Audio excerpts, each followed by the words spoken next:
In this video, we're going to talk about the intermediate value theorem. This is something you learned about last year in AB. The intermediate value theorem says that when a function is continuous on an interval, then,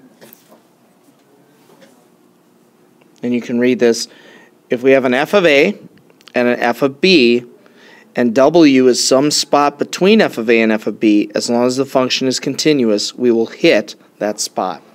Now, really what this means is that if we have a value, in this case f of a, here's f of b, if a function's continuous, it will hit every value between f of a and f of b at least once. And doesn't that make sense? I mean, it's continuous. It could hit it more than once.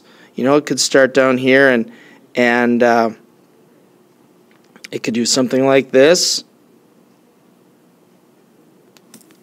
Okay. It doesn't mean that it's a maximum or minimum values, or that f of a and f of b are maximum or minimum values. You can see that here, that it goes above. It just means that we're going to hit every spot in between. And this picture, I think, is a great example. Now, let me explain two benefits that intermediate value theorem really gets at. If we have something, show that there's a place on the interval 1 to 3 where f of x squared plus 3 has a value of 20. Well, first of all, let's just verify in our heads that this is a continuous function. It's a parabola that shifted up 3 units and stretched, so it is definitely continuous. I'm just going to make a note there because that is important to us. Now, f of 1, if I plug in 1, 5 times 1 squared plus 3 is 8. f of 3, 5 times 3 squared, so 5 times 9 plus 3 is 48. So if you think about this just as a quick sketch and you say, well, at 1, we're at 8, and at 3, we're at 48.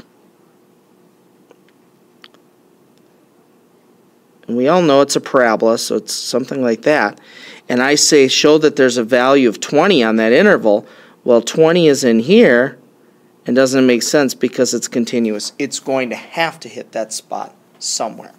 Now, that leads us then, you say, well, what's the benefit of that? Well, it really leads us to the next thing, which is show there's a place between 2 and 3 where there's a root or a 0.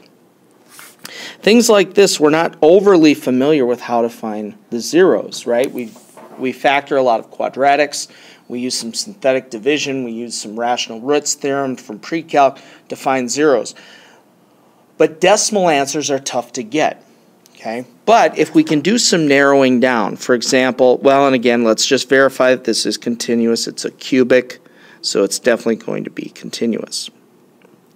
If I plug in 2, f of 2, I get 8 minus 10 minus 3. So 8 minus 10 is negative 2, minus 3 is negative 5. f of 3, 27, 3 cubed, 27 minus 15 is 12, minus 3 is 9. So here's what I have now found out. At 2, I have a negative value. At 3, I have a positive value. No matter what you know about this function, you know, because it's continuous, it had to have a root between 2 and 3. And this helps us kind of narrow down where roots are. Now, what we could do beyond this is we could start to say, well, what if I evaluated f of 2.5? And I'm going to do that on my calculator real quick. I get positive 0.125. Now, since it's positive at 2.5, put that spot in here, 2.5 is positive, now I know the 0 is between 2 and 2.5. And I could do this again, maybe bisect the interval again and try 2.25. And this way I can really start zeroing in on where that crossing of the axis is. And this is easy. It's just plugging in points. I haven't had to do any factoring. I haven't had to do any kind of major analysis of the function. All I've done is plug in points and started moving in by bisecting the interval. This is a really nice way to estimate zeros. And of course, a few iterations of this, you can get a pretty good idea of where that 0 is.